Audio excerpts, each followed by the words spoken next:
For years, a war has raged between the humanoid species blessed by the god of light and the demons of the god of darkness, and after a long and deadly battle, a group of heroes have finally made it to the Demon Lord's castle to put a stop to this. However, along the way, there were several casualties, and right outside the throne room, the team is attacked by a demon baddie. Theron tells Kyle and Urza to go on without him while he handles the demon on his own. So they continue moving, but they both know Theron isn't making it out of that alive. They make their way into the throne room, but all of a sudden, Kyle is attacked by several spheres of dark matter from above. He is able to block a few of them, but he can't handle this many, so the mage, Urza, jumps in front of him to block the shot, but in the process, she is completely disintegrated. After Urza's death, the Demon Lord finally shows himself because he is ready to battle Kyle to the death, and the hero is so enraged that he charges in head first without thinking. The Demon Lord launches more dark matter blasts at Kyle, and luckily he manages to duck behind a pillar to avoid getting hit, but after seeing what the attack did, he is starting to get worried. The attack the Demon Lord used is called Elimination, an unblockable high-level spell that destroys everything it comes into contact with. As long as the Demon Lord possesses magic like that, Kyle will never be able to get close enough to land a significant blow, so he has no choice but to do something risky. He believes he should be able to take the Demon Lord out if he releases all the energy in the magic gem of his sword, but doing so is so dangerous that he likely won't survive. He is well aware of the risks, but he has no choice, so he releases the full power of the sword and charges forward to break through the Demon Lord's defenses. With the extra boost in power, Kyle is able to stab clean through the Demon Lord's body and completely destroy him. But in the process, Kyle's sword is completely destroyed and he is severely injured. He managed to save the world, but in the process, he lost everyone he swore to protect in the first place. His friends, his family, and even his home were all destroyed by the demons, so he doesn't feel like he won at all. A few moments later, Kyle collapses from his wounds, and he is okay with his impending death because he has nothing left to live for. But suddenly, the Demon Lord's magic gem returns, and the power inside it is beginning to overload. With the Demon Lord gone, there is no one to control its power. And if that thing goes out of control, then it could destroy the entire world. Kyle crawls his way over to the gem in an attempt to stop it from exploding, and as soon as he grabs hold of it, he gets caught up in a flash of bright light. The next time he opens his eyes, Kyle finds himself in his childhood bed, and he is extremely confused because this shouldn't be possible. He gets out of bed and walks over to the window thinking this must be a dream, but sure enough, when he looks outside, he sees his hometown in all its glory. The same hometown he once watched burn to the ground after a demon attack. The sight brings a tear to his eye, but after everything he has been through, he still can't accept that this is reality. Just then, his childhood friend, Lise, comes into the room looking for Kyle, and as soon as he sees her, he freezes up. Lise notices that Kyle is acting strange, so she asks him if everything is alright, but he doesn't say a word. He still believes all this is just a hallucination, but at this point he doesn't care, he's just happy to see Lise again, so he hugs her as tight as he can. Lise gets flustered and asks Kyle what he's doing, but Kyle is too stuck in the moment to respond. She tries to pull away from him, but Kyle doesn't let her go, so they both lose balance and end up falling onto the bed. Now that Kyle is on top of her, the tension is palpable, and he is ready to go all the way. But at this point in time, Kyle and Lise don't have that kind of relationship yet, and after everything he has done, her embarrassment has officially turned to anger, so she pushes him away and punches him so hard that he flips through the air 3 times. Kyle is now writhing in pain on the bed, and Lise yells at him for trying to pull something like that with no warning. She doesn't know what's wrong with him today, and she normally wouldn't be so angry because she likes him too, but she'd appreciate a little heads up next time, so she can be emotionally prepared. Lise then storms out of the room, leaving Kyle to think about what he has done. But while Kyle is thinking, he realizes that he actually felt Lise's punch, and it hurt a lot. If this were really a dream, then he shouldn't be able to feel pain at all, so there's a possibility that this is the real world. Kyle then gets up to lift the sheets off, and to his surprise, he sees the Demon Lord's magic gem lying there, so he now knows for certain that this is the real world. He walks over to the mirror to take a proper look at himself, and he realizes he looks a lot younger than he did before. On top of that, he clearly remembers suffering several fatal injuries after the battle with the Demon Lord, yet now his body is perfectly healthy. Furthermore, his hometown is back to normal, and Lise is alive, so he comes to the conclusion that he must have returned to the past somehow, and the only clue he has in regards to the cause is this magic gem.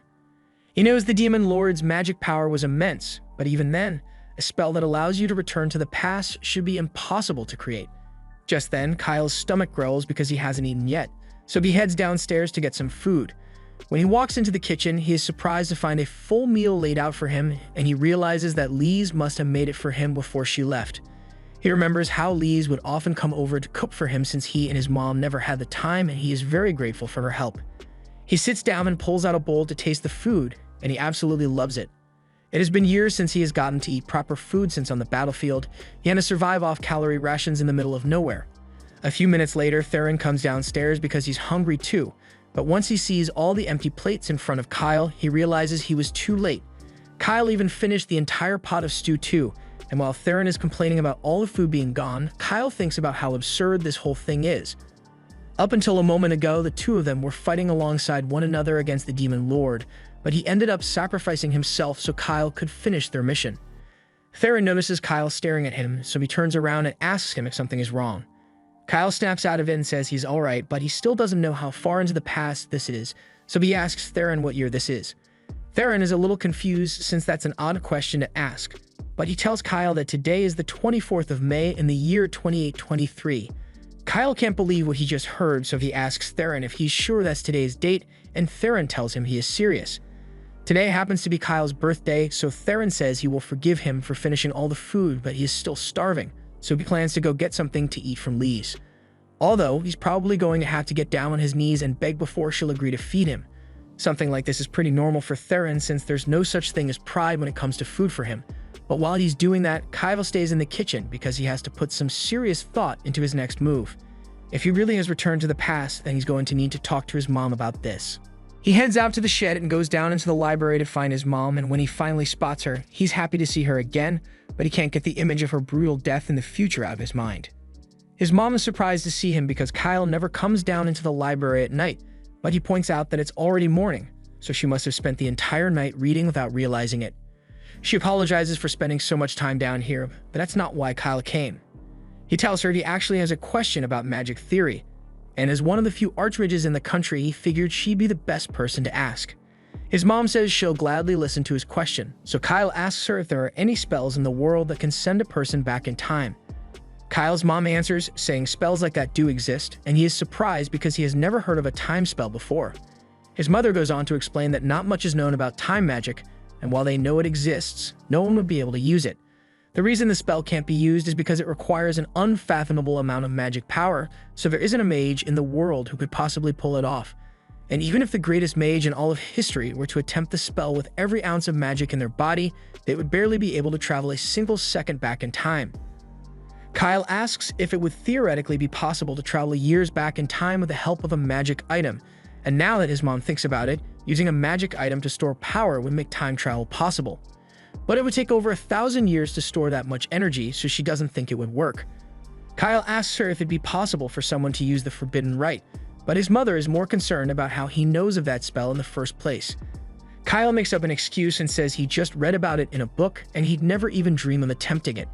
His mom is relieved to hear that, but the reason she was so worried is because the Forbidden Rite is a spell that allows one to sacrifice life force in exchange for magical power, so it's very dangerous. But even if someone were crazy enough to use it, she still doesn't think it would be possible to use time travel magic effectively. You would need to sacrifice the lives of half of all the humanoids on the continent to pull something like that off, and as far as she knows, there's no one capable of such an atrocity. Besides, there's no catalyst in existence that's capable of storing that much magic power in the first place. But if an artifact like that does exist, then it'd probably be recorded in this book. Kyle's mom flips through the pages of the book, and once she finds what she's looking for, she shows it to Kyle. It's a section about the legendary divine dragon's heart. It is said that the ancient kingdom of Sarles was able to prosper for thousands of years thanks to the power stored inside the gem, but eventually the gem's power was depleted, leading the kingdom to ruin. Kyle's mom believes an artifact as powerful as the dragon heart would be able to store enough power to make time travel possible, but it's been missing for over 1,000 years, so it's possible that it has fallen into the hands of the demons by now. Kyle is starting to piece together what happened, as it's evident that the gem he got from the demon lord must have been the dragon's heart. Kyle's mom thinks it's nice that the two of them are spending time together again because she was worried he has been avoiding her. Kyle apologizes and says he wasn't doing it on purpose, but his mom isn't really mad about it. She's just happy that he came to see her today, and for some reason, she gets the feeling that Kyle is acting a little more mature than usual. Anyway, she remembers Lise saying she'd come over to cook for them today, so she asks Kyle if he wants to go upstairs to eat. But before she leaves, Kyle tells her he actually already ate all the food, and with that single sentence, all the motherly love she felt towards him vanishes for a split second. A moment later, she regains her composure and tells him it's alright since today is his birthday, but she's not going to get him a gift anymore. Talking to his mom was really helpful because Kyle got a lot of useful information from her. Like the fact that this thing is the Divine Dragon's heart and that the Demon Lord most likely pre-programmed the spell into it to send himself back in time. But Kyle still doesn't understand what the Demon Lord would want to go back in time for. Just then, Lise walks up to Kyle, and as soon as he notices her, he begins apologizing for what he did this morning. He tells her he only did it because of a bad nightmare he had, so Lise asks what kind of dream it was. Kyle admits that part of the dream involved her dying, and she now understands why he suddenly hugged her like that. Lise smiles and says she's willing to forgive him since it wasn't his fault, but seeing her smile like that only reminds Kyle of everything he's going to lose in the future. Their village is the closest to the demon territory, so once the invasion begins, they will be the first to suffer the demon's attack. The village ended up being burnt to the ground, and Lise was killed in the chaos of it all. So from that moment on, Kyle swore that he would avenge her. But now she's sitting right in front of him, as alive as ever. Lise asks Kyle if something is wrong since he suddenly got all quiet, but he is deep in thought because if he doesn't do something soon, then 3 years from now he is going to lose everyone he loves again. He refuses to let things end the same way, so no matter what it takes, he swears to himself that he will change the future and save everyone from their cruel fate. Kyle needs to be ready for the day of the Great Cataclysm 3 years from now, so the next day he begins his training and creates a mental image of the Demon Lord to fight against. He charges forward at the mental image, but after countering a few attacks, he realizes his body is weak as hell compared to how it was before. Although it's kind of expected since by this point in time, Kyle had been living like a certified bum for years, so his compatibility absolutely sucks. However, he seems to have retained his increased magic stats from the future, so he tries to make up for the lack of strength by casting speed and strength enhancement on his body. But unfortunately, that doesn't do much to fix his uncoordinated body, so he still fails instantly. Kyle realizes that he needs to put in a lot of work to make his body strong enough to handle his magic power, so he is determined to continue his training. Meanwhile, Lise and Theron have been spying on him from the bushes, and from their perspective, Kyle has just been yelling and falling over by himself all morning, so they are starting to get seriously worried. Just then, Theron's mom, Layla, shows up, and she wants to know what the two of them are up to. They both explain that Kyle has been working really hard lately, which is weird since a few days ago, he couldn't care less about his training. Layla has no idea what caused such a drastic change in Kyle, but if she had to guess, she thinks he might be doing it for a girl he likes. Hearing that crushes Lisa's hopes since Kyle hasn't confessed to her or anything, so she assumes he must have fallen in love with someone else and proceeds to shake him out of anger, causing him to throw up. Lise realizes she took things too far, so to make up for shaking the vomit out of Kyle, she prepares his favorite meal for lunch. Kyle is still upset about being shaken like that for no reason, but he's willing to let it go since she apologized. Anyway, since everyone is here, Kyle tells them he has a question he'd like to ask. He wants to know the best way to force multiple nations to take action, and everyone is a bit confused since it's an odd question to ask at dinner, but his mom puts some thought into it, and there are a few ways he can force nations into action. One would be to get the kings on his side, or to become an influential figure like a priest or a hero, but if all else fails, he could always grow a mustache and commit war crimes to get the nation's attention. Kyle thanks his mom for the advice, but he needs to rally the nation's leaders within the next 2 years, and of all the options she has given, the only thing he can feasibly accomplish before then is to become a great hero. Kyle heads to his room and immediately starts reading every book available to plan out his path, and knowing what's coming in the future is really helpful here since he can confirm which legends are true. Just then, Theron comes in to see him, and he's amazed to see Kyle so focused on reading. He sits on the bed and asks if Kyle is really serious about becoming a hero since it's not exactly a job title that you can just apply for, but Kyle is already aware of that. Normally, someone would become a hero by slaying a demon king or something along those lines, but Kyle can't do that yet, so he needs to make preparations. It's a given that all heroes need to have incredible strength, but strength alone won't be enough to get the job done. To put it bluntly, Kyle says he needs to get a lot of money. That doesn't sound like a very heroic goal to Theron, but Kyle is completely serious. As a hero, he can't go around accepting rewards for his heroic deeds, but equipment and traveling costs are pretty expensive, so he's going to need a decent bit of money saved up if he's going to pull this off. Aside from that, he also plans to gain favor with as many influential people as possible to raise his notoriety, but this is starting to sound like Kyle is trying to become a politician instead of a hero. Aside from money and connections, Kyle also says he's going to need a lot of luck, because heroes need to show up at the right place and time when things go wrong. Theron is starting to get worried that Kyle might really be taking the mustache route, but Kyle assures him that he doesn't plan to create any problems just so he can save the day. But he won't deny that he plans to use underhanded tactics to achieve his goals. Theron really doesn't think a hero should be saying stuff like that, but while they're both here anyway, he asks Kyle why he wants to become a hero. He can tell that being a hero is more like a stepping stone towards an end goal for Kyle, so he wants to know what that end goal is. Kyle admits that he does have his reasons for wanting to be a hero, but he can't share that information right now, so Theron is just going to have to trust him on this. The next morning, Kyle talks to Layla and informs her that he will be going out on an adventure soon, and Layla thinks it's a good idea since it's important to go out and learn about the world. She asks Kyle if he has told his mom yet, and Kyle has already talked to her about it this morning, although he hasn't gotten a chance to talk to Lise yet. Since Kyle will be gone for a while, Layla tells him to take Theron with him. Kyle already intended to have Theron come along, so he thanks Layla for permitting him. But this is the first time Theron is hearing of any of this. After that, Kyle goes to talk to Lise and tells her he will be leaving in 2 days. She seems upset that he will be leaving, but she doesn't want to stop Kyle from reaching his goal, so she asks him where he is going. Kyle tells her that his first stop will be the royal capital Malad, and once he gets what he needs from there, the real work begins. Lise suddenly says she has a favor to ask, but Kyle already knows what she's going to say, so he tells her he can't let her come with him.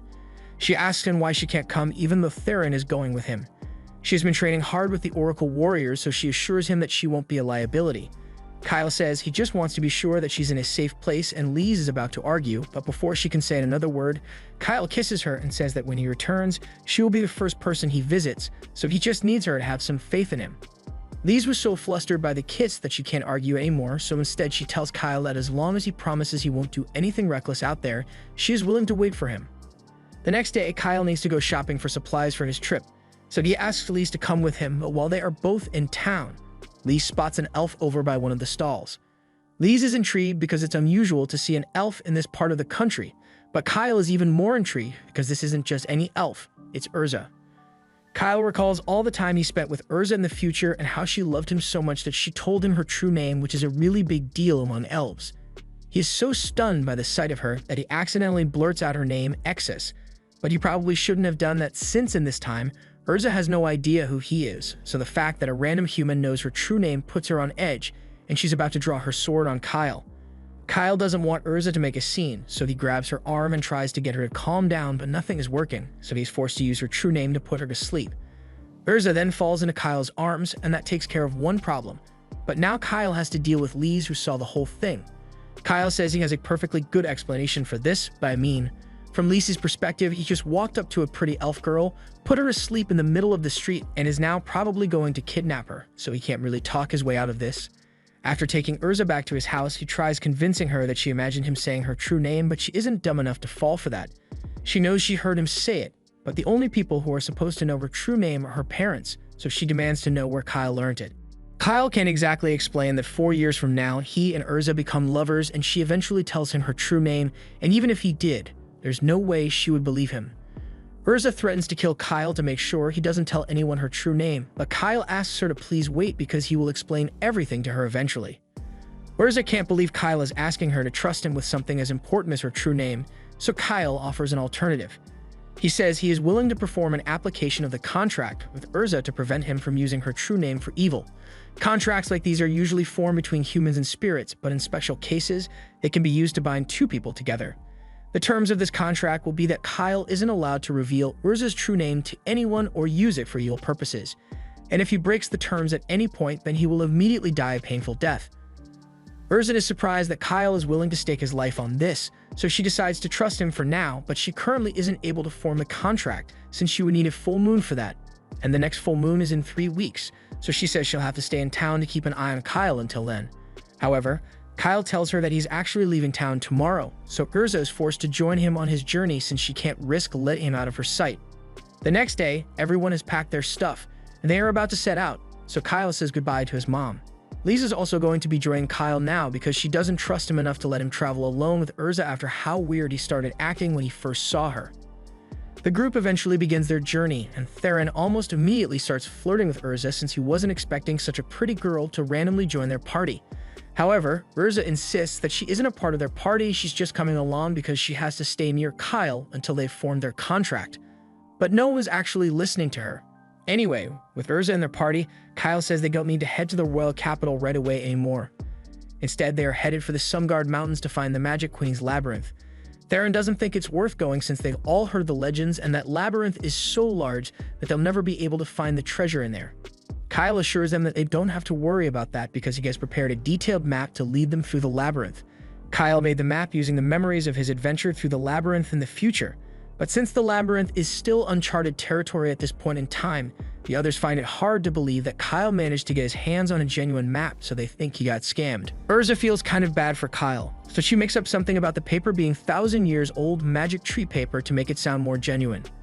Kyle most definitely got that paper from some random book in the library, so he knows Urza is just BSing, but the others don't know that, and they trust Urza's word a lot more than Kyle's, so they immediately believe that the map is real. But even with the map, the labyrinth is still so big that it will take them ages to get to the treasure. However, Kyle has already thought of a solution for that as well, so he tells everyone they are going to dig a tunnel. They begin preparations on the tunnel right away, and with this, they should be able to avoid all the deadly saw traps laid out across the labyrinth. They've even got Urza helping out with an earth spirit to reinforce the tunnel, so it doesn't collapse, and she seems really motivated for some reason, so she urges Kyle and Theron to work even harder. After a long day of digging, everyone heads back to camp where Lise has prepared a delicious meal for them. Everyone loves the food, so Lise tells them they can have as much as they like. After all, she had a lot of ingredients to work with. Urza asks Lise if she was the one who caught the bear because she didn't think Lise was proficient with weapons. But Lise never said she used a weapon, she just beat the bear to death with her bare hands, something that's completely normal for her.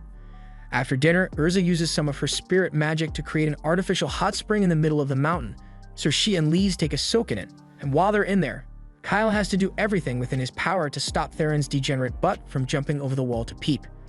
The next day, everyone gets back to working on the tunnel, but while the others are on their break, Urza approaches Kyle and demands to know why he wants to become a hero so badly.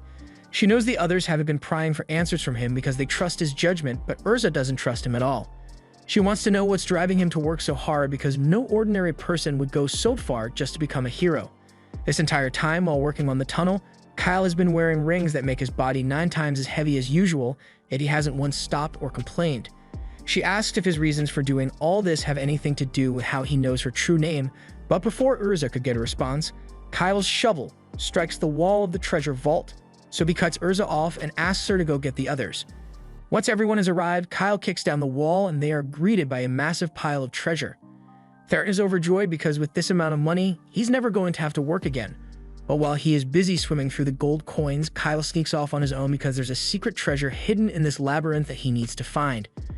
He makes his way over to one of the back rooms, and there he finds the legendary sword that accompanied him in so many battles in the future, and as he approaches the blade, the sword's avatar appears. Sylvie begins her speech congratulating the brave challenger who overcame the trials of the labyrinth, but Kyle suddenly covers her mouth to shut her up because he doesn't want his friends to find out about her yet. Sylvie gets mad and yells at him for daring to treat her with such disrespect, but this has nothing to do with disrespect, he just really needs her to be quiet for a second. Once Sylvie has calmed down, Kyle tells her he knows that she is a copy of the Queen of Sildoniaxarles, and he didn't actually go through all the traps she set in the labyrinth, he just dug a shortcut to get in quickly. Sylvie can't believe Kyle was able to cheat her labyrinth so easily, and Kyle would love to explain how he knew how to get here, but it would be quicker to just go through the final trial so she can see for herself. The final trial in question involves Kyle pulling out the sword so Sylvie can read his memories, and when she does, she gets a full recap of all the tragedies that are going to happen in the future, all the way up to the point where Kyle touches the dragon's heart and is transported back in time. She has a hard time believing that what she just saw was true because she had no idea time magic could be used on such a scale. But if all that was in Kyle's memories, then it has to be true. Just then, the others realize Kyle is missing, so they go looking for him, but Kyle hasn't informed them about any of this stuff yet, so he asks Sylvie to just play along and act like. He grabs the sword, and as his friends approach, he excitedly yells that he found an intelligent sword. A little while later, Sylvie has been introduced to everyone, and she's currently enjoying herself with some of Lisa's cookies, as it's been centuries since she got to eat any actual food. Lisa asks Sylvie if she's really the Magic Queen, but to be more exact, Sylvie is only part of the Magic Queen. She's a magic life form created to evaluate the people who would eventually find this treasure vault, and if she had deemed them unworthy, then she would have had to blow up this entire place. But she thinks Kyle is interesting, so he has her approval for now. She also tells them to bring that bag along since it is connected directly to the treasure vault. Since Kyle has gotten the treasure he needed, he and the others head over to the royal capital. And while they are there, Sylvie keeps trying to run off to go try out all the food stalls, but Theron doesn't want her getting lost. The reason they came here is that they need to get some new equipment, and Kyle knows the perfect place for it.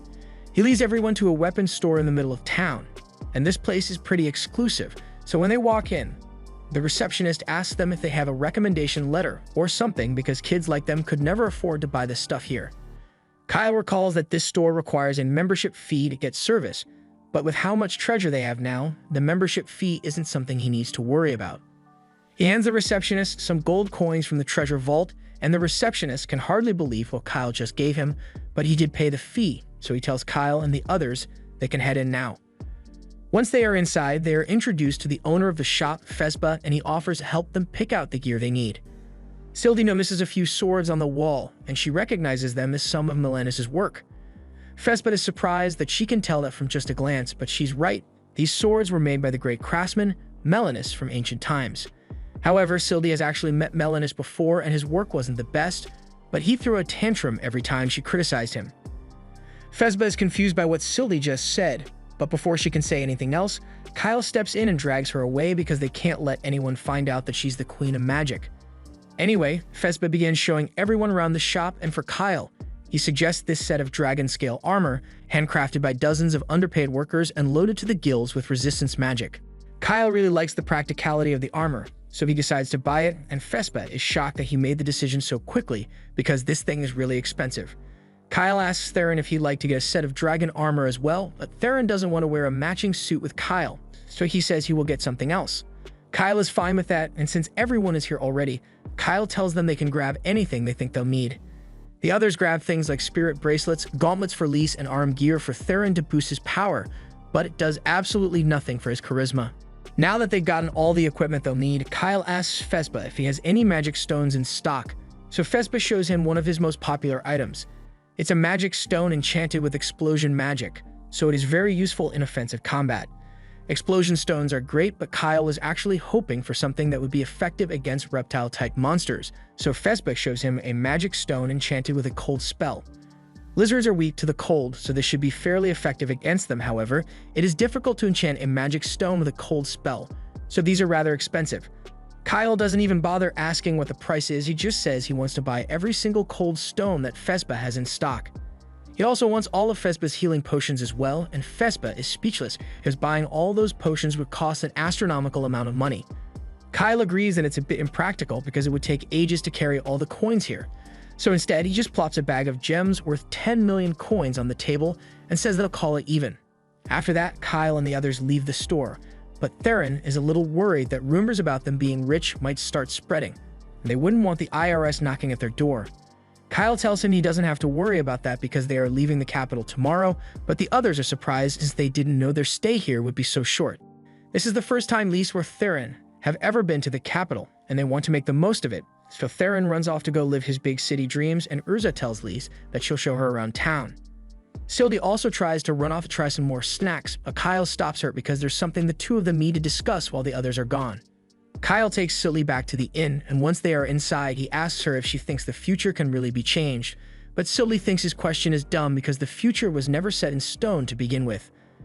The way she sees it, the spell that brought Kyle back in time probably plucked his soul out of his current timeline and placed him at an earlier point in a different timeline, which is why the dragon heart that he used as a catalyst is in his possession, even though the dragon heart of this timeline is still out there somewhere. Kyle's very presence in this timeline is bound to cause changes, but at this rate, the Great Invasion is still bound to happen at some point, so they'll need to do something about that. Knowing that his actions can change the course of fate is good enough for Kyle, so he's willing to do whatever it takes to save the world, but there is still one thing he is curious about. There are currently 2 dragon hearts in this world because of the time travel, but if that's how it works, then Kyle wonders why there's only one of him here. Sylvie has a theory about this as well, so she tells Kyle about one of the most forbidden forms of magic out there, soul fusion. In this world, a person's max magic power is determined at birth, and no amount of training can change that, but back in the prime of Syldonia, they discover that the magic power of a person could be increased by fusing 2 souls together. Naturally, they performed experiments on infants with artificial souls, but it ended in a catastrophic failure, so soul fusion was categorized as forbidden magic. Regarding what happened to Kyle, Sylvie believes that the souls of the Kyle from the future and the Kyle from the past were fused together, and thankfully, since they were the exact same, it seems to have happened without any major complications. As a result, his magic power was practically doubled, so Kyle should be way stronger than he was in the previous timeline. He may even be able to use the highest form of magic, but whether he can master is another story entirely. This is an unprecedented case, so Sylvie has no idea what implications or side effects it may have on Kyle.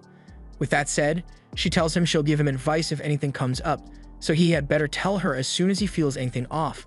Later that night, Lise and Urza return from their sightseeing, and Lise is ready to go to sleep, but Urza says she'll stay up for a little longer since she enjoys the sight of the full moon since it only happens once a month.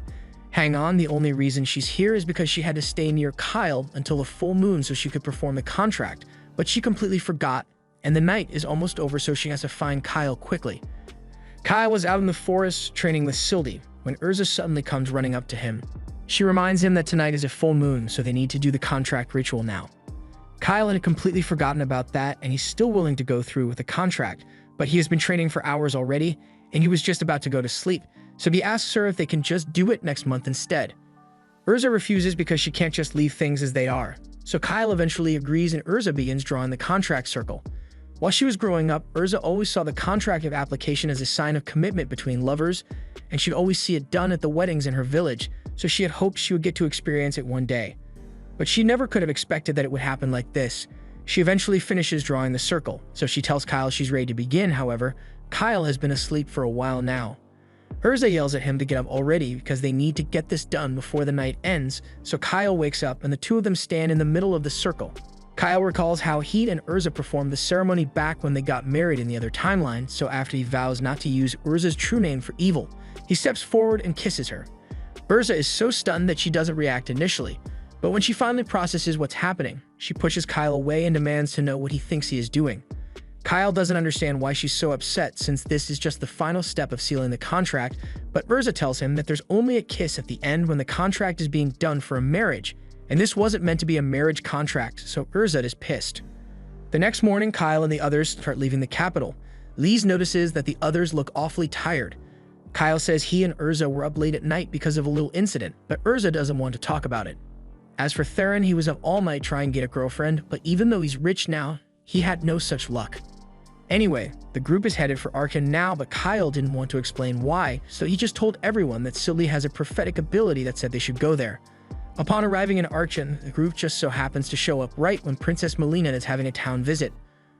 Melina is a kind princess, beloved by all her people, so the others are excited to see her, but Kyle is the only one who knows that 2 days from now, Melina is fated to die. In 2 days, Melina's caravan will head to the village of Scenes. Along the way, she will be attacked by a Hydra and killed.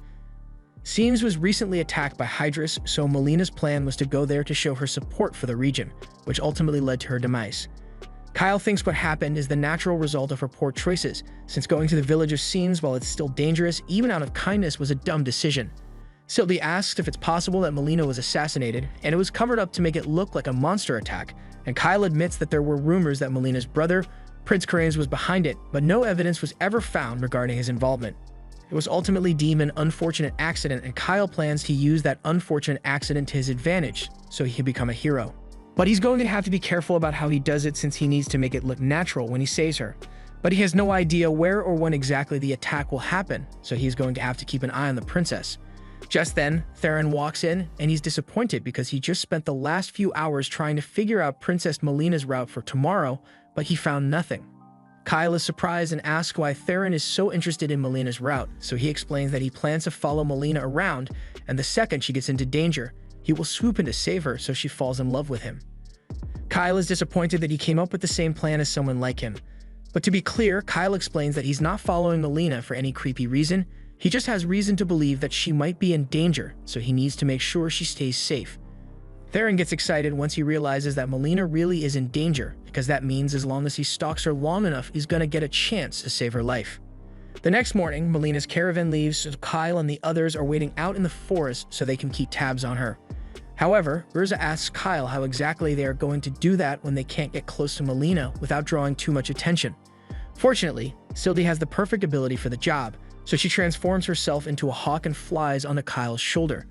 The others are shocked since they had no idea that was even possible, but Sylvie explains that her real body is the gem inside the sword, and her physical form is just a manifestation made from her magical energy, so she can turn into anything she wants. As a hawk, there's no way anyone would notice her following Melina's carriage, and as an added bonus, she can give the others a real-time feed of what she's seeing using her gemstone. Herza is amazed by how versatile Sylvie is, because with an ability like this, it would be possible to spy on anyone without them knowing. A few moments later, Sylvie informs everyone that something strange is going on, but it's not monsters like Kyle thought it would be. Instead, the drivers of Melina's carriage suddenly stopped and started attacking Melina's guards for no reason. This is really bad, so Kyle tells the others they need to hurry before something bad happens to the princess. Over by the carriage, the drivers have just finished eliminating all of Melina's guards, so they move on to the next step of their plan and cover the carriage in some mysterious powder. Just then, Kyle and the others arrive, and before the drivers can even respond, Kyle uses haste magic to dash forward and knock them both out in an instant. Now that the guards have been incapacitated, the others tie them up so they can be questioned later, and Theron goes to check inside the carriage to see if the princess is alright. She seems to be unconscious, but other than that, she is thankfully unharmed. However, keeping her that way might be a little harder than they thought, because the group is suddenly surrounded by a horde of hellhounds. They all start doing their best to fend the hellhounds off, but there are so many of them that a few manage to slip past and go for the unconscious drivers. So much for Kyle's plan to interrogate them, but the group has bigger issues to deal with, because if they don't do something soon, and the same thing might happen to Princess Melina. Kyle asks Theron if he can drive the carriage so they can get out of here, but the carriage reins have been cut, and it will take at least a few minutes for him to get it fixed. On a side note, those are some of the nonchalant horses I've ever seen. Soon after, Kyle hears loud footsteps heading in this direction, and if it's what he thinks it is, then this is really bad. He tells Theron to stay near the princess and protect her no matter what, while the others should keep fending off the wolves. As for him, he says he's going out to handle what's coming on his own. Lee's objects and tells Kyle it's too risky, but he says he's the only one who stands a chance of beating it, and he promises not to do anything too risky. Lise and Urza have no choice but to trust Kyle, so they go back to fighting the hellhounds while he makes his way deeper into the forest. As Kyle is running, Sylvie asks him if he really thinks he will be able to defeat a Hydra on his own, and he is fairly confident that he can do this. As far as Hydras go, their strength is determined by the number of heads they have, and Kyle has beaten one with 3 heads before, so as long as it's not more than that, he should be fine. Kyle eventually confronts the Hydra, and after taking a quick look at it, he counts 1, 2, 3, 4. Okay, that's a lot more than 3 heads. The Hydra has 8 heads in total, and Kyle didn't really account for this, so Sylvie asks him if they should run. However, it's too late to retreat now, so Kyle has no choice but to face the Hydra. Hydras have simple attack patterns, so dodging it won't be too much of a challenge, but the Hydra also possesses scales that make it practically immune to sword strikes. However, that's not even the worst part about dealing with one. It also has incredibly foul poison breath that kills all living things that come into contact with it. Normally, getting hit with a blast point blank would be a death sentence, but that poison resistance from the dragon armor is really coming in handy right now. Kyle knew he would probably have to face a Hydra here, which is why he spent so much money buying all these magic crystals in the first place, and those cold spells are going to be really helpful here. He throws one of the cold crystals at the Hydra, and once the spell activated, it freezes the Hydra in place, buying Kyle enough time to throw an explosive crystal at it and cause a decent amount of damage. The combination of ice and explosion magic is enough to weaken the Hydra's scales, so Kyle is now able to slice off one of its heads. Sylvie is impressed that Kyle is holding his ground so well against a Hydra, but the battle is nowhere near done, because on top of all the Hydra's other abilities, it is also able to regenerate, so simply cutting its head off isn't enough to finish it off. Kyle continues throwing his ice stones at the Hydra to weaken it, but he's down to his last ice stone, and the Hydra's regeneration doesn't look like it's slowing down. So Kyle has to finish quickly with one final blow. He has a plan in mind, but it's risky, so he's only going to get one shot at this. He clutches all the remaining explosion stones in his hand and casts haste on himself, so he can dash straight towards the Hydra. He then cuts a hole straight into its chest and jams his fist in there with the explosion stones. The Hydra smacks him away shortly after, but by then it was already too late because Kyle had accomplished his goal. All the explosion stones he put in the Hydra were activated, resulting in a huge explosion that absolutely obliterates the Hydra. With this, Kyle has successfully won his first battle as a hero, but the fact that he got covered in Hydra guts as a result is unfortunate. Back at the carriage, the others are finally done taking out the hellhounds, so they want to go help Kyle since they are worried about him. But a moment later, Kyle walks out of the bushes, and they are relieved to see that he is unharmed. They think it's amazing that he was able to kill a Hydra on his own, but they are noticeably less excited once Kyle gets closer because he smells like crap. They are still happy he made it back alive, but until he cleans himself up, they don't want to be anywhere near him, so they run away. After a few minutes of washing up, Kyle heads back over to the others by the carriage and asks them how things are going in here. Everything is fine, but Melina and her maids are still unconscious. Kyle assumes they must have been drugged since they've been unconscious for a long time now, so he asks Urza to use some of the antidote potion he bought to see if that does something.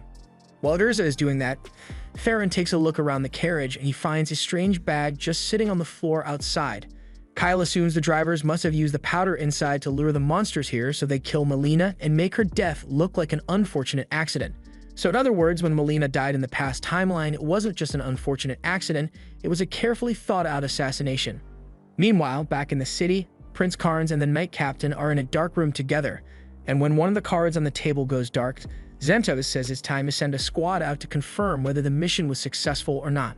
As night falls, Melina has finally recovered from the sedative, so she opens her eyes and she is surprised to see that she's still alive. The last thing she remembers was being drugged and put to sleep, so she was certain that today would be the day she died, but it looks like she still has some luck on her side. She asks if they're the ones who saved her life, and Theron immediately tries to take all the credit, until Lisa knocks him out before he can do anything that would make a fool of them. Kyle bows in front of Melina and explains that he and his friends happened to be nearby when they saw Melina's guards being attacked by the drivers, so they intervened and saved her life. A moment later, Melina's maids wake up and Arca sees her talking to Kyle, so her first instinct is to get in front of Melina and protect her. If only she had that type of energy when Melina was getting drugged, but Arca is just genuinely worried about Melina's safety, especially after what happened earlier. Melina tells her there's no need to worry because Kyle doesn't seem like a bad person, and even though she doesn't know much about him, she does know that she wouldn't be alive right now without his help, so she sincerely thanks him. She gets up because she wants to see the situation outside, and Kyle warns her that it's not a pretty sight, but she needs to see the current state of things with her own eyes. After examining the drivers, she asks Kyle if any of her guards managed to survive, but unfortunately, all of them had been killed by the time Kyle and the others got here, so Melina and her maids are the only survivors. Just then, Sylvie informs Kyle that a group of soldiers from Arkan is heading this way, so Kyle relays the information to Melina. But as soon as she hears that the King's Guard is on its way, she becomes panicked and tells Kyle that they need to get out of here immediately. Kyle is surprised by her reaction because he thought she'd be happy to hear that soldiers from her kingdom are on their way to help, but she tells him that those soldiers aren't here to save her, they are probably coming to make sure she died. She has given it some thought, and the person behind the assassination attempt is most likely the commander of the 2nd Battalion, Zentos, and she's sure Zentos must have ordered those soldiers to kill her on sight, so she can't let them find her alive. Melina instructs Arca to burn all the bodies here to trick the soldiers into thinking the princess is among the corpses, and in the meantime, everyone else should get onto the carriage because they need to get out of here as soon as possible. Everyone is confused, but they go along with Melina's orders, and just before getting on the carriage, Theron throws the sack of monster-attracting powder into her flames in hopes of delaying the soldiers with a sudden monster attack. Once that's done, Arca takes the reins of the carriage and everyone rides away, but Kyle is left wondering what he should do next because he didn't think he'd get himself involved in something as serious as a royal assassination plot so soon. Kyle asks Melina if she's absolutely certain that Zentos is behind this, but she knows what she heard. Yesterday, she got drugged by the prince and Zentos, and before she passed out, she could hear her brother celebrating because she had actually fallen for the trap. Now all he needed to do was put her in a carriage headed for Sains and tell everyone that she foolishly chose to go there despite the danger, and before long, she'd end up as monster food. She knew her brother was a greedy bastard, but she never really saw him as a threat since he is so incompetent, but with Zentos on his side, he could actually become a real problem. Normally, Melina would be escorted by Kilrin in the 5th Battalion to ensure her safety, but with how popular Kilrin is, she is often called away to take part in ceremonies in the royal capital. So this time, Zentos was put in charge of protecting Melina. Now that she thinks about it, she probably should have been wary of the fact that her brother came along in the first place, because he had no reason for being here. Kyle is still finding it hard to believe that Zentos was really involved in the assassination attempt, but he is certain that Melina isn't lying, so he has to accept that Zentos is his enemy now. He tells Melina that since the assassination attempt failed, they are sure to try something else, and knowing Zentos, he probably already came up with a backup plan. He's most likely going to try and pin everything on Kyle and the others and paint them as heinous criminals who slaughtered Melina's escorts to get to her. The smartest thing for them to do would be to ditch Melina to ensure their own safety, but it's kinda too late for that, so Melina tells them that she will reward them handsomely once they get back to the royal capital safely. On the bright side, they have a few things going in their favor, like the fact that Kilrin's 5th Battalion is scheduled to arrive in Archon tomorrow morning. And once they find out that Melina isn't there, Kilrin is sure to come looking for her. Kyle asks if it'd be bad if Kilrin's battalion were to run into Zento's battalion, but Melina says the two battalions are roughly equal in strength, so if anything, it'd cause more trouble for Zentos than for them. If that's the case, Theron suggests that they could just hide out in Sains until the situation blows over, but Kyle doesn't think it's a good idea since Zentos would probably just destroy the entire village to keep things quiet. Lise asks if he'd really go that far, but he has already killed a few royal guards to get to Melina, so it stands to reason that he won't stop when faced with 100 villagers. It's risky, but Kyle thinks the best course of action right now would be to head back to Archon since the city has over 10,000 people living there, and there's no way Zentos would be able to kill all of them. Plus, if they can meet up with Kilrin's battalion, they might stand a good chance of surviving. Melina agrees with Kyle's plan, but if they turn back now, they are bound to run into Zentos' men, so she asks him if he has a plan in mind to slip past them. But Kyle calmly explains that he plans to cut straight through Zentos' men. They stop the carriage to prepare, and thanks to Sylvie's surveillance, they are able to figure out that Zentos isn't with his battalion. Since Zentos isn't here, they just need to focus on defeating the regular soldiers, and luckily, Kyle already has a plan for that, but it involves a lot of explosion stones. They can't guarantee that Melina won't be hurt by the shockwaves, so Lise gives her a case of high healing potions and tells her to drink one if she's injured in any way. Melina is a bit shocked by how much equipment Kyle's team has since this stuff must have cost a fortune, and it did, but money's not a problem for them. Meanwhile, back in the capital, the prince is freaking out because the assassination attempt failed. Zentos assures him that he has already sent his men out to finish the princess off, but the prince wants to know why Zentos isn't out there searching for her with his battalion. Zentos explains that Kilrin is going to arrive tomorrow morning, and when she realizes that the princess isn't here, she's bound to question the prince about her. And the prince is a walking mess when it comes to thinking on his feet, so Zentos needs to be by his side to come up with an excuse for him. The prince can't argue with that, but he reminds Zentos that now that he's involved in his plan, he won't tolerate any more screw-ups from him. As the soldiers continue chasing Melina's carriage, one of the scouts they sent ahead runs back to report that he just saw the carriage turn around, so it should be heading this way soon. The vice commander orders everyone to stop and draw their bows to intercept the carriage, but just as the carriage comes into view, several explosion stones fall from the sky. This was part of a carefully orchestrated airstrike with the help of Sylvie, and now that the soldiers are disoriented, the carriage drives straight through chaos. Urza uses wind magic to shield the carriage from the explosion magic, while Theron is having the time of his life throwing explosion stones at the soldiers. It's not the most elegant way of doing things, but hey, at least it worked. However, once the vice commander regains his bearings, he orders all the soldiers who are still alive to get up and chase after the carriage. They still need to keep moving to avoid being captured.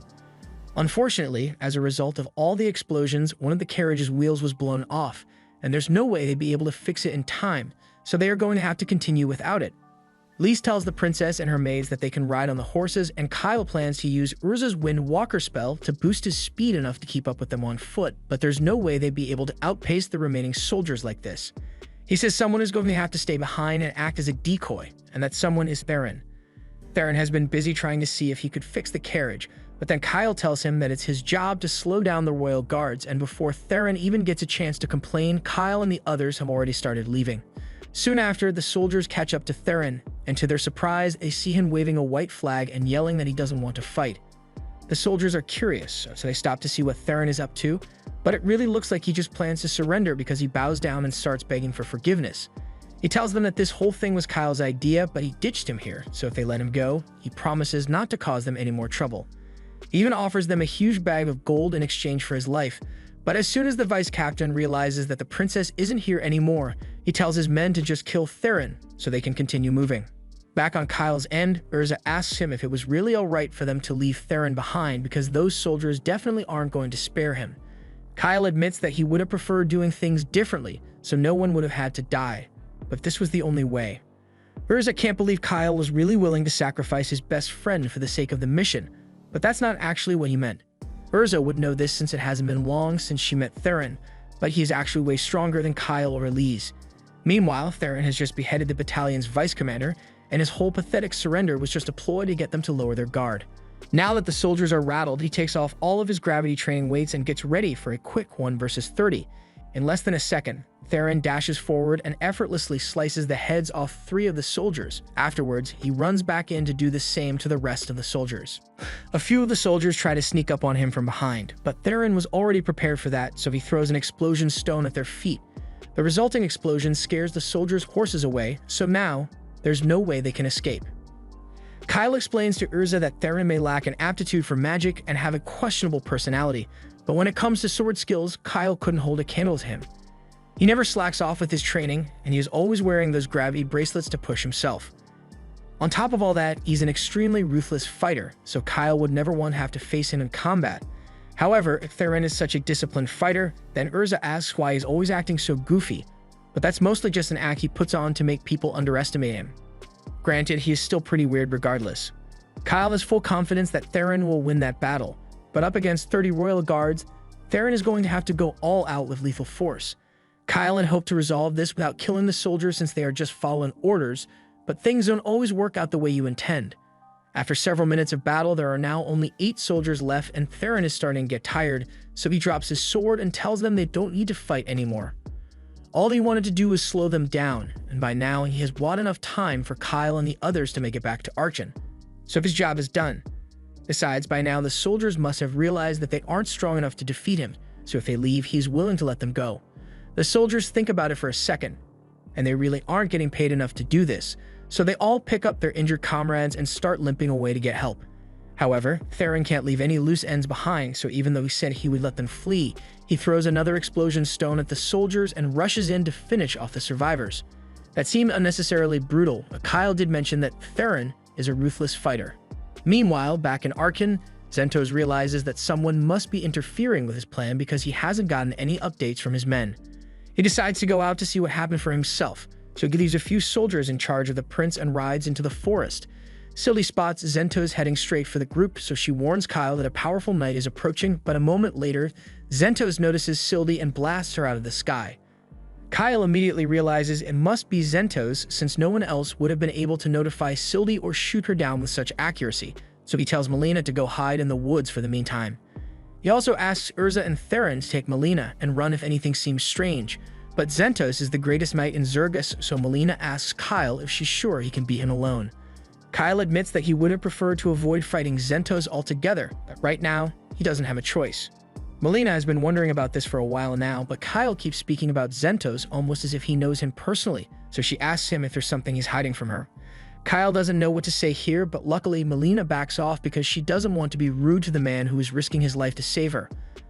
A little while later, Zentos is riding through the forest when he finds Kyle standing in the middle of the road. Zentos asks if Kyle is the one who has been helping Melina, and Kyle confirms it, but he asks why Zentos came alone when he could have easily brought the rest of his soldiers. So Zentos explains that he doesn't want to get any more of them killed when they aren't directly involved in this. Kyle knows this is going to sound strange coming from him, but he doesn't want to kill Zentos, so he asks him if he would be willing to surrender. Kyle could even get the princess to officially pardon him, but he wants to know why Zentos did all this since he is sure Zentos isn't the kind of person to be swayed by status or money. However, Zentos says there's no point in explaining things to someone like Kyle when he's about to die anyway, so it looks like Kyle really has no choice but to fight. Zentos and Kyle draw their swords, and after casting strength and haste on themselves, they charge at each other. Zentos uses his signature illusion magic to try to throw Kyle off, but he is able to dodge and counterattack regardless, forcing Zentos to pull back. Zentos is shocked since no one has ever managed to counter his illusion magic attack on the first try before, but Kyle knows all about it because in the previous timeline, Zentos was the one who taught him everything he knows about magic swordsmanship. They continue their clash, but there isn't much Kyle can do in this situation because at this point in time, Zentos is superior to him in every way. Zentos fires several bullets at him, and while he is busy deflecting those, Zentos tries to sneak attack Kyle, but Kyle reacts in time and leaps off the sword to save himself. He then throws an explosion stone at Zentos midair, but Zentos just knocks it back at him, so Kyle suffers severe explosion damage.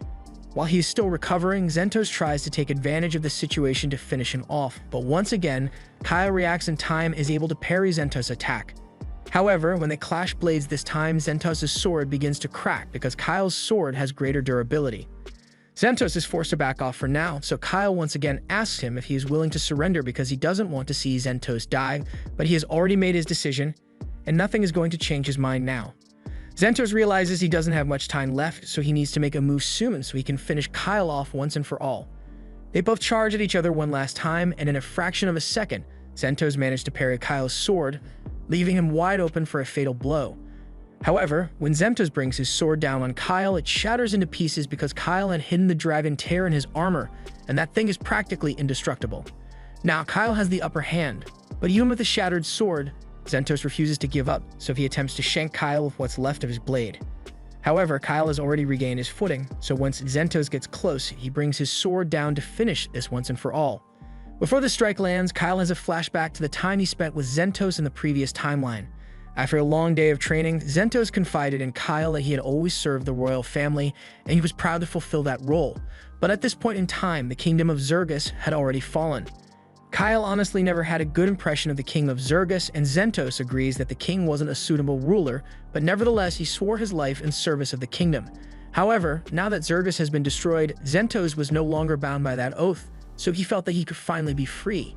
Back to the present, with tears in his eyes, Kyle slashes through Xentos' chest, causing him to fall to his knees in defeat. Xentos asks why Kyle didn't take his head off even though he had a clear shot at it, but Kyle couldn't bring himself to do that to an old friend.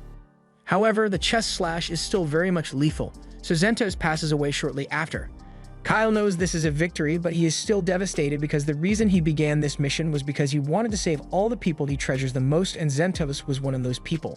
He truly wishes there was a way to keep Xentos alive, but his plan requires Melina's survival, so this is the way things turned out in the end. Back at the castle, the prince is pacing around his room, wondering why Xentos hasn't taken care of the princess yet. Just then, the room's door bursts wide open, and at first the prince thinks it's Xentos returning with good news, but to his dismay, he finds his sister alive and well, along with her personal guards. Melina wastes no time and orders Kilran to seize her brother on suspicion of assassination.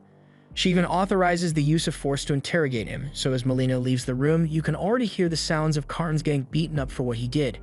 She then turns to Kyle and the others and thanks them because without their help, she would not have survived to see another day.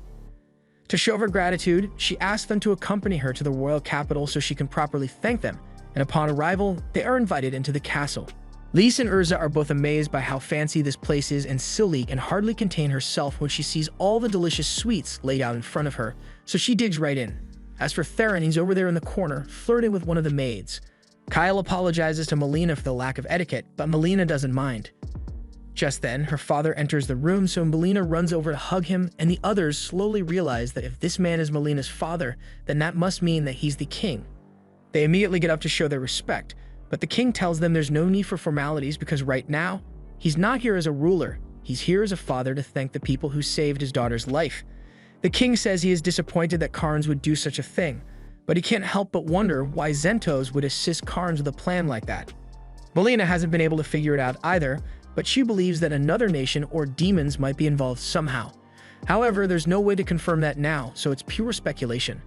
The king tells Kyle and the others that they must not speak a word of this to anyone, and Kyle assures him that none of them would ever reveal a secret that would harm the reputation of Zergus.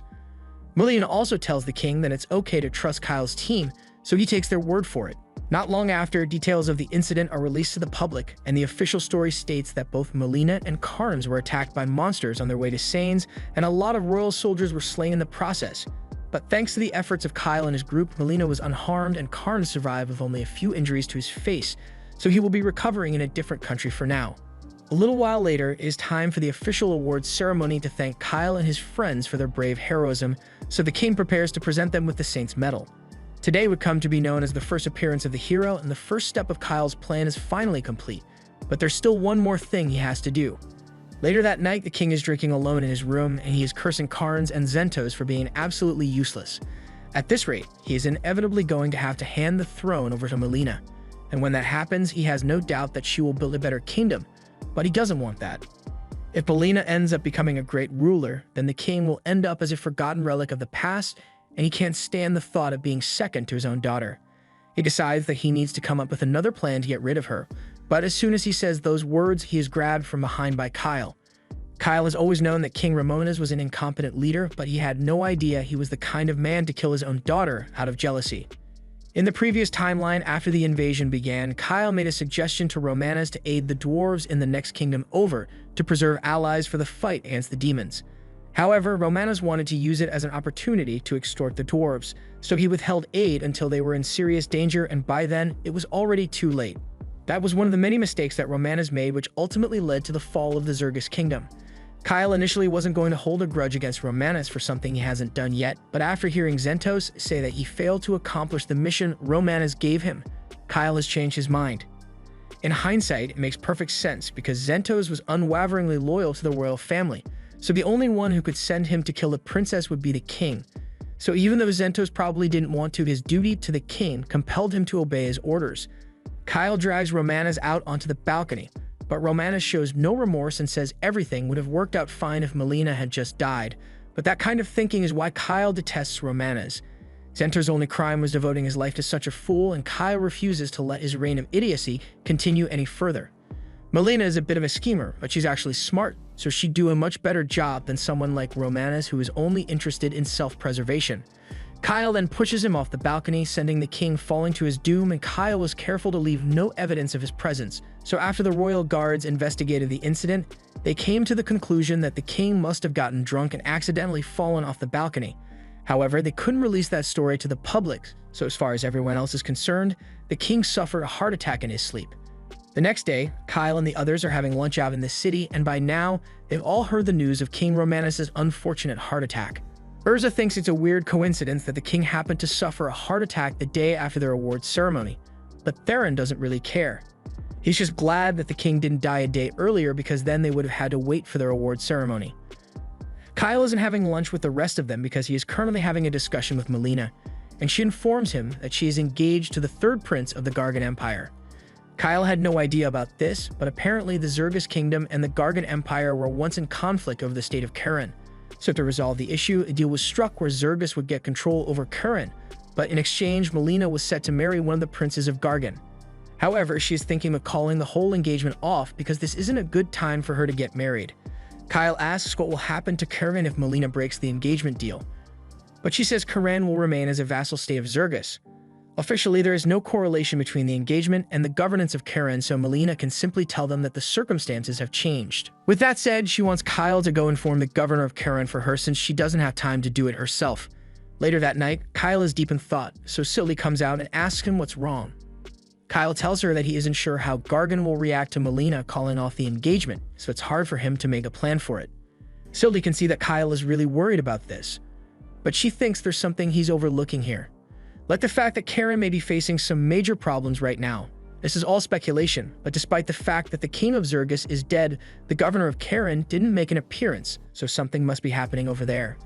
And the fact that Melina didn't draw any attention to it means she must know what's going on there, so she's most likely asking Kyle to go to Karen in hopes that he may resolve the issue. If that's the case, then Kyle doesn't mind going to Karen, and besides, he'd like to stay as far away as possible from Melina. The next day, Kyle goes to meet with Melina to tell her he accepts the mission. But just when he's about to leave, Melina suddenly asks him if he would like to become her personal knight. Kyle is shocked by the sudden proposal, but Melina says she really wants to have him by her side, so appointing him as her knight is the natural choice. However, as a hero, Kyle can't let himself be tied to one nation, and he especially doesn't want to be tied to Melina, so he starts trying to politely turn her down. He says he has things he needs to do, but Melina suddenly starts laughing and says she was only joking to see how he'd react, and Kyle gets frustrated because he was totally played. As Kyle and the others are leaving, Melina is watching from her balcony when Ninos comes to check on her. She asks Melina if she was able to get Kyle to fall for her, but Melina laughs and says she's not cruel enough to play with someone's feelings like that. She may consider it in the future, but for now, she's happy just having Kyle by her side because she's going to need all the help she can get now that she's in charge of the kingdom of Zergus. Over on Kyle's end, he and the others stop by a Fezba's store to restock on items and fix up their gear. Fezba congratulates Kyle on receiving the Saint's Medal, and he is sure he will accomplish even greater things soon.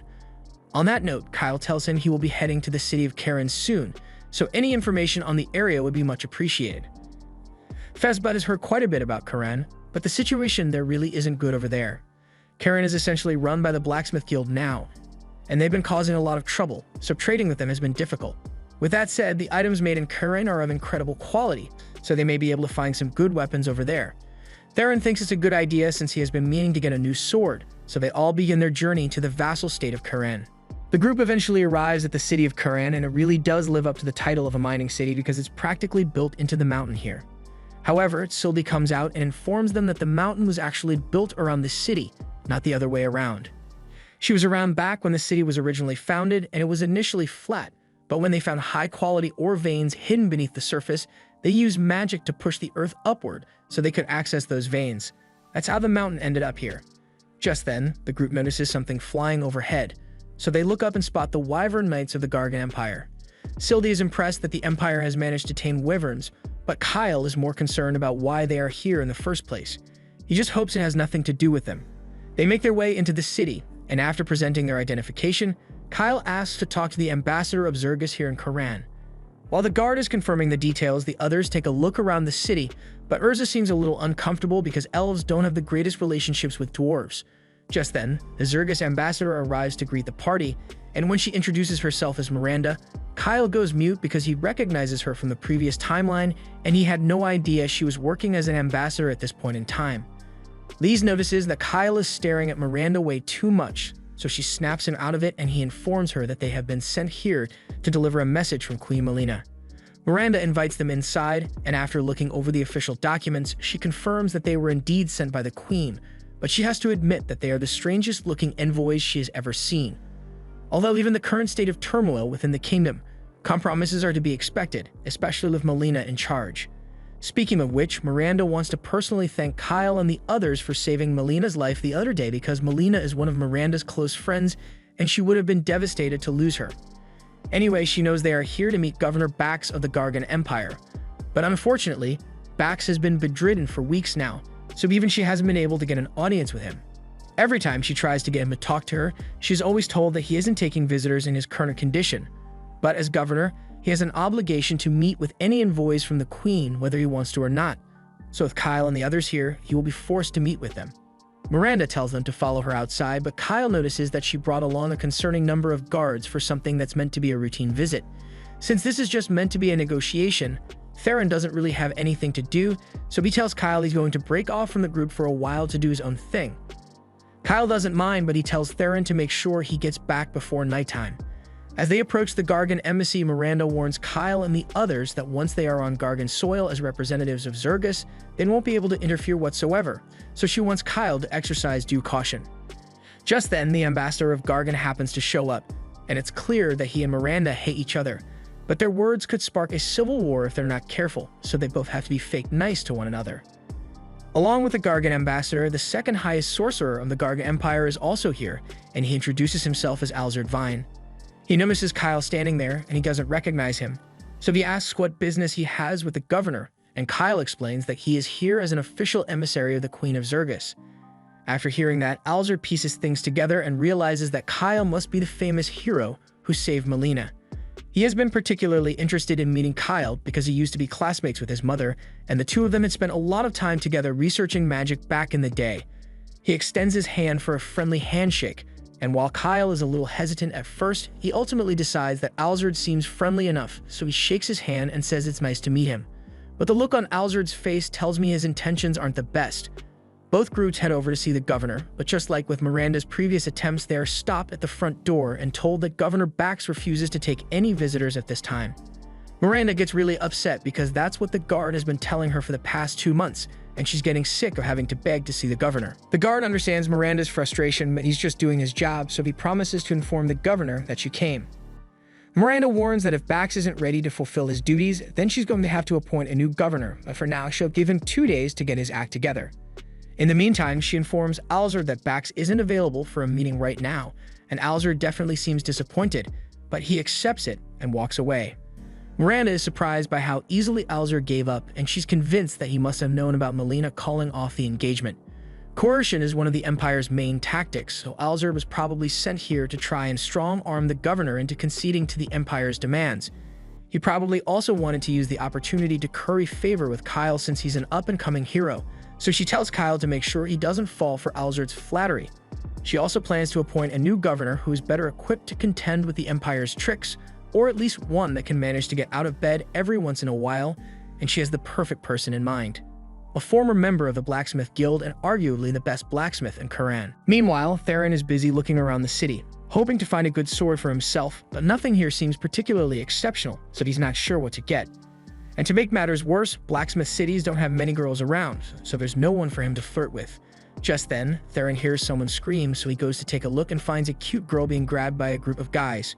Without wasting a second, Theron jumps in and kicks one of the men across the face to get him away from the girl, and then he introduces himself to her, but Go can clearly tell that there has been a misunderstanding here, so he tells Theron that he may look cute, but he's actually a boy. Theron falls to the ground in despair because he can't believe he made such a rookie mistake. But anyway, since Go is a dude, he has lost all interest in this situation and doesn't really want to get involved anymore, so he starts walking away. Go is shocked and asks if he's really not going to save him just because he's a dude, and Theron tells him he's correct. However, after taking a few steps, Theron pauses and asks Go if he happens to have a sister who looks as cute as he does, and Go says he actually does have an older sister, so Theron is suddenly invested in helping him again. The men tell Theron to stay out of their business, but he's got a date with Go's sister on the line, so he proceeds to beat the daylights out of them until they are all unconscious on the ground.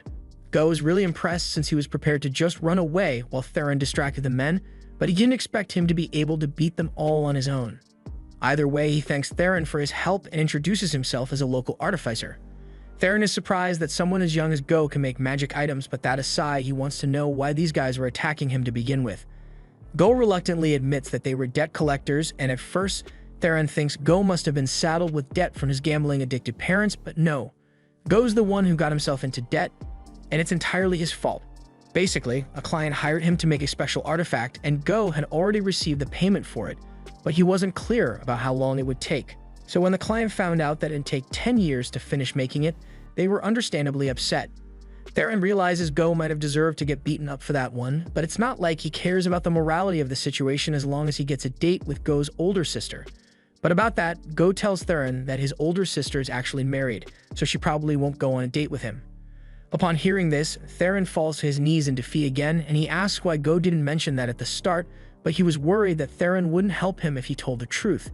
Theron can't deny that he probably would have ditched Go if he knew his sister was married, but it doesn't change the fact that he's pissed, so he smacks Go across the head for tricking him. Meanwhile, Miranda meets with the blacksmith Gazis, and she's trying to convince him to agree to become the city's new governor, but he immediately refuses. His passion in life is blacksmithing, and if he were to become the governor, then he wouldn't have time to forge any blades, so he won't accept the position. Miranda begs him to reconsider because there are a lot of issues within the city that need to be fixed, but Gazis tells her that's not something he can help with. Kyle and the others are waiting in the corridor for Miranda to finish talking with Gazis when Theron and Go walk in. Kyle is surprised to see Theron here, but Gazis is apparently Go's father, and he's a really good craftsman, so if all goes well, Kyle thinks they might be able to get him to make a good sword for Theron. Granted, he's probably going to be busy talking with Miranda for a while, so Go invites them all to sit down and have some tea. He apologizes for the mess, but since his sister used to handle most of the chores, and since she got married and moved out a year ago, it's been hard for Go to keep things tidy here. While they are waiting for him to prepare the tea, Kyle notices a few schematics on the table, and when he takes a look at one of them, he is shocked by what he sees. Go comes over and explains that this is the magical artifact that he's meant to be fixing up, but Kyle already knows exactly what it is because in the previous timeline, this golem was an invaluable resource on the battlefield. But he had no idea that Go was the one who built it. Most of the technology to create autonomous magic items like golems was lost in ancient Xarls, but towards the end of the Great Invasion, the Gargan Empire deployed a prototype golem against the demons, and it achieved far more in battle than any humanoid soldier ever could. Kyle calls Sildi out to take a look at the golem design, and Sildi is rather impressed because the design is flawless. It is based off the titans from the ancient Xarls kingdom, but Go made a few optimizations to make it feasible to produce in this era. Kyle asks Sildi if she thinks Go's design will work out, and she tells him that it is highly likely to succeed, so Kyle gets really excited since if they can mass produce these golems, then it will be a massive advantage in their fight against the demons. Kyle tells Go to finish building it as soon as possible, but Go responds that it will take at least 10 years to complete something this complex. However, that's not good enough, so Kyle asks him to get it done within 1 year. He is willing to spend as much money as necessary to make it possible, so he tells Go not to worry about costs. Go is ecstatic to receive so much funding, but he already has a few investors who put their money into this project, so he's not sure what to do about them. Kyle says he can just tell them that the project failed, and as long as he returns the money they invested in it, they won't be able to complain. Once Kyle is done making his deal with Go, he heads back over to Gaz's office to see if he and Miranda were able to come to an agreement, but doesn't look like Gazis is willing to change his mind. Miranda says she's leaving for today, but she'll be back to talk to him again. He tells her there's nothing she could ever do to convince him to take the job. After Miranda leaves, Kyle approaches Gazis and tells him he has a request he'd like to make. Gazis assumes Kyle is going to ask him to make a sword, but he's not really taking commissions right now, so he's going to have to decline. Luckily, Go interrupts him and vouches for Kyle, so his father agrees to at least hear him out.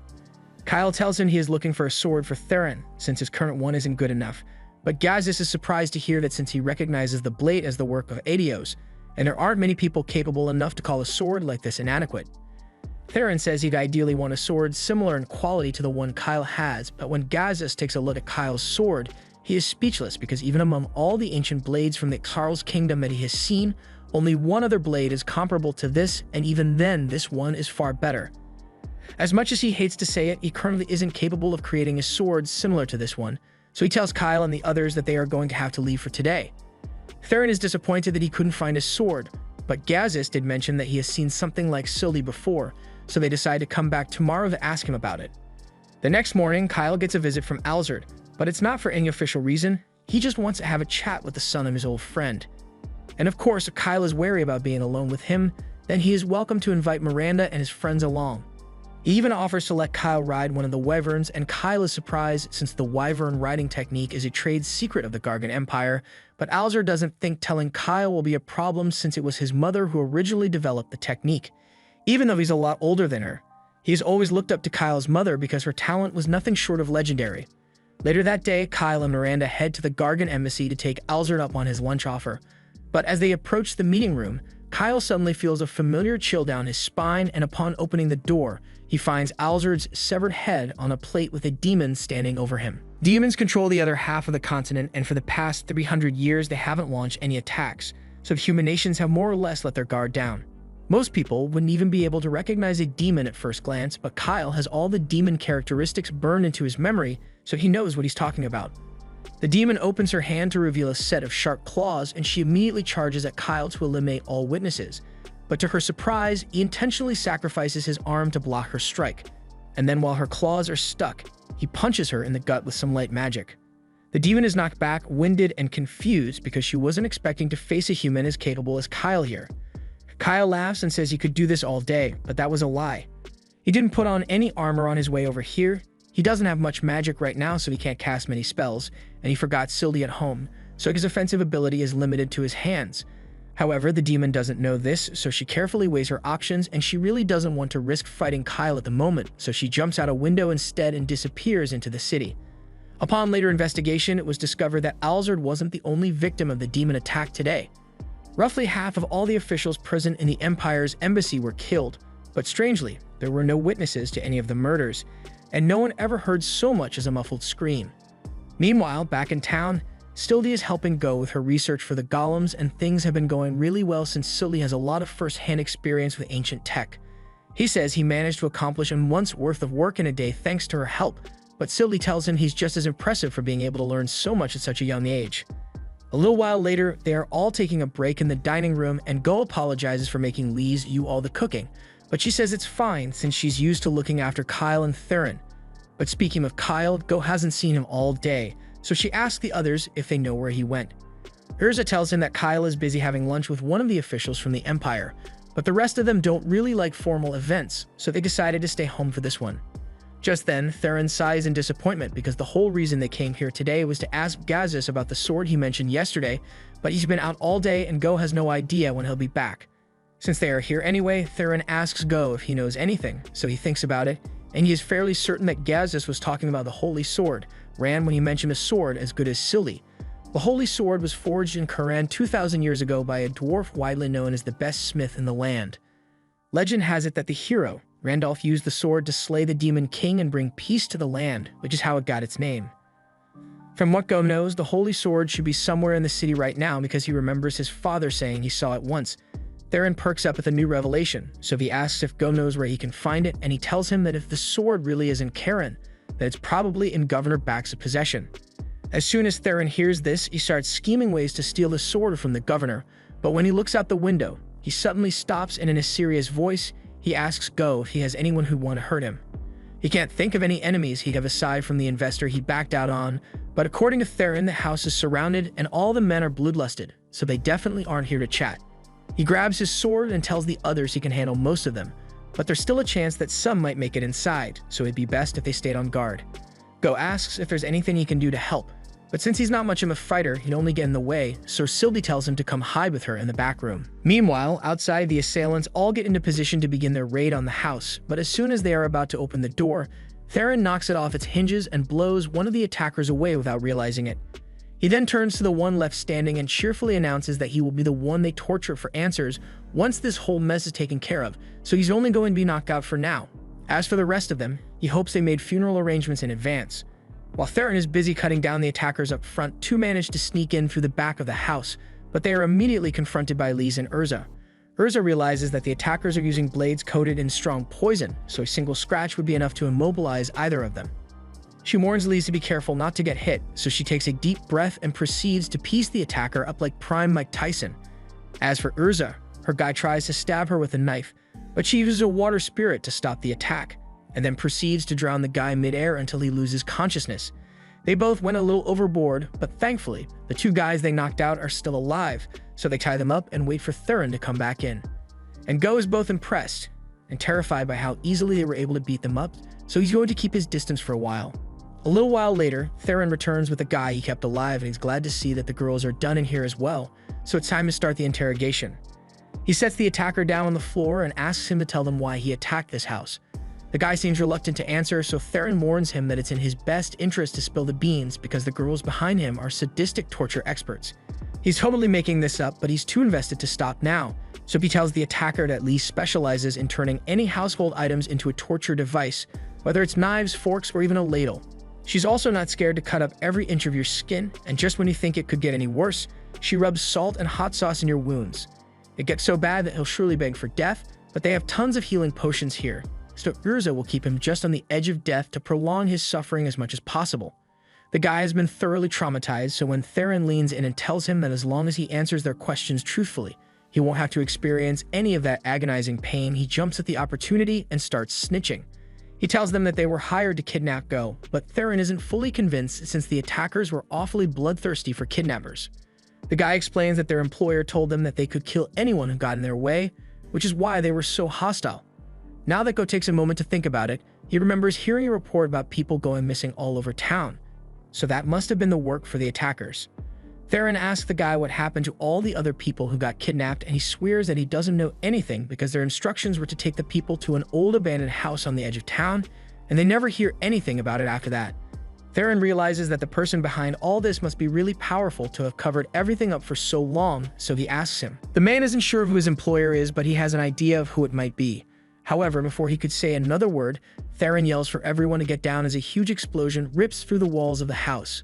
Luckily, everyone managed to survive aside from the man, so Lise says she is ready to go out and find the person responsible for the explosion. However, Theron yells for her to stay back. He can sense the person who was behind it, and he has never encountered someone this dangerous before. Sylvie asks him if he's going to chase after them himself, but he's not interested in dying today, so he's going to sit this one out. Sylvie tells him he made the right choice because that explosion was undoubtedly the work of a demon, and he wouldn't stand a chance fighting one alone right now. Later that day, the group meets up with Kyle, and after sharing the details of what happened, they realize the situation is looking quite grim. But aside from the damage the demon's attack caused, Miranda can't ignore the political implications of this. Kyle doesn't have to worry about being accused because he was the first one to fight off the demon, but since only the Empire's embassy was attacked, the Empire is sure to accuse the kingdom of colluding with the demons. Speaking of demons, Lisa knows Kyle saw one with his own eyes, but how can they be sure that a demon was behind the explosion at Go's house? Sylvie explains that such destructive magic is unique to demons because they have large mana reserves and often don't bother refining their spells. If the demons are involved in this somehow, then worst case scenario, Sylvie says they could blow this entire city off the map. Kyle hates demons more than anyone else in this room, but he knows it's too risky to go after them right now, so he says they should focus on confirming whether Governor Bax is truly involved in the recent kidnappings instead. They all turn to Miranda to ask if she knew about the kidnappings as well, and she apologizes for not telling them sooner, but they only recently confirmed that it was happening. She can't deny the possibility that Bax might be behind the kidnappings, but she doesn't understand why he would allow such criminal activity to go on in his city. Just then, a guard bursts into the meeting room and tells everyone that Governor Bax's mansion is on fire. By the time they get there, the entire place is already burnt to the ground, and even an idiot could see that this was no mere coincidence. Theron returns to the group a moment later, and he has been trying to find the Holy Sword amidst the rubble, but he hasn't had much luck. Similarly, Miranda has been looking for Bax for a while now, but there's no sign of his body here, even though he was supposedly bedridden before the fire started. Lise wonders if the demons were behind this as well, but Kyle doesn't think that's the case. If the demons were using arson as one of their methods, then they would have burnt the embassy down as well, and if the demons aren't behind this, then the most likely culprit is Bax himself. If he were the mastermind behind the kidnappings, then it would make sense that he'd destroy his mansion to get rid of the evidence. In that case, their first step should be to locate Bax so they can interrogate him and find out what's going on. Kyle is impressed by how calm and collected Miranda is even in a situation like this, but it's to be expected from the person who played a vital role in keeping the human armies supplied and informed in the future.